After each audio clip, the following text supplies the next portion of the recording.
చిన్నప్పుడు బాగా గుర్తు. ఎల్ఐసి ఏజెంట్ ఎవరైనా ఇంటికొస్తే ఆళ్ళతో మాట్లాడబాకని చెప్పి మొగుడిని కంట్రోల్ చేసేవాళ్ళు భార్యలు. ఎందుకయ్యంటే, "నువ్వేదో ఇప్పుడు డబ్బులు కట్టాలంట, నువ్వు చచ్చిన తర్వాత ఇస్తారంట, నువ్వు నేను చస్తే ఇచ్చేదేంది? అసలు మనిషి చచ్చిపోవాలని ఎందుకు కోరుకోవాలి? చచ్చిపోతారని ఎట్టా కోరుకోవాలి?" అన్నటువంటిది ఇళ్లల్లో ఉన్న మహిళలు భర్తల్ని కంట్రోల్ చేసేవాళ్ళు. ఈవెన్ వాళ్ళని చాలా కీతాగా చూసేవాళ్ళు. ఎల్ఐసి ఏజెంట్లనప్పుడు. "నువ్వు చావు మాటలు మాట్లాడబాక మా ఇంటికొచ్చి. తినిపో, కావాలంటే కాఫీ తాగిపో, కావాలంటే రూపాయి అప్పటికి తీసుకో. అంతేగాని పాలసీలని చెప్పేసి మేము చచ్చిన తర్వాత మా ఆయన చేస్తాడని నన్ను, నేను చేస్తాను మా ఆయన దగ్గర డబ్బులు అడక్క." ఇట్లాంటి మాటలు మాట్లాడి ఒక రకంగా చాలా కోపగించేవాళ్ళు. అట్లాంటివి చూసాం. కానీ క్రమంగా కాలం మారింది. ఎల్ఐసి ఇంపార్టెన్స్ తెలిసింది.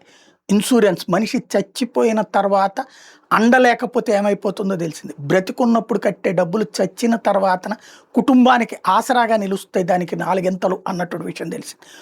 అయితే డబ్బులు ఇప్పుడు పాలసీలు కడుతున్నారు. ప్రతి ఒక్కళ్ళు ప్రైవేటు ఇన్సూరెన్సులు కడుతున్నారు, ప్రభుత్వ ఇన్సూరెన్సులు కడుతున్నారు, ఎల్ఐసి డబ్బులు కడుతున్నారు. కానీ సమస్య ఎక్కడొస్తుందంటే, ఈ పాలసీలు కట్టేటటువంటి సందర్భంలో ఒక ప్రాబ్లం ఎదురవుతుంది. డబ్బుల మధ్యలో మనకి సంపాదన లేకనో, లేకపోతే మర్చిపోయినో, చూసుకోకపోతేనో డబ్బులు ఆగిపోతున్నాయి. అలా ఆగిపోయినప్పుడు ఆ పాలసీ ల్యాప్స్ అయిపోతుంది. అలాంటి పాలసీలని మళ్ళీ రీఓపెన్ చేసేట, అంటే ఎప్పుడో ఒక 2 ఏళ్ల క్రితం, 3 ఏళ్ల క్రితం మనం కట్టడం మానేసాం. ఇప్పుడు కట్టే స్తోమత వచ్చింది, కానీ అది ల్యాప్స్ అయింది. మళ్ళీ కొత్తది తీసుకోవడం అనేదే కాకుండా పాతదాన్ని కంటిన్యూ చేయొచ్చు. అలా చేసేటందుకు అవకాశం కల్పించింది ఎల్ఐసి. ₹1,00,000 వరకు ప్రీమియం చెల్లించాల్సి ఉంటే ఈవెన్ వడ్డీలో రాయితీ 30% లేదా ₹3,000 హైయెస్ట్. 1,01,000 నుంచి 3,000కి కూడా 30% లేదా 4,000.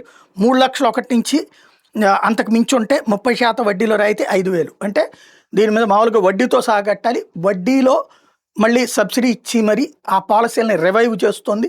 ఎవరైనా మీ పాలసీ ల్యాప్స్ అయి ఉంటే కంటిన్యూ చేసుకోండి.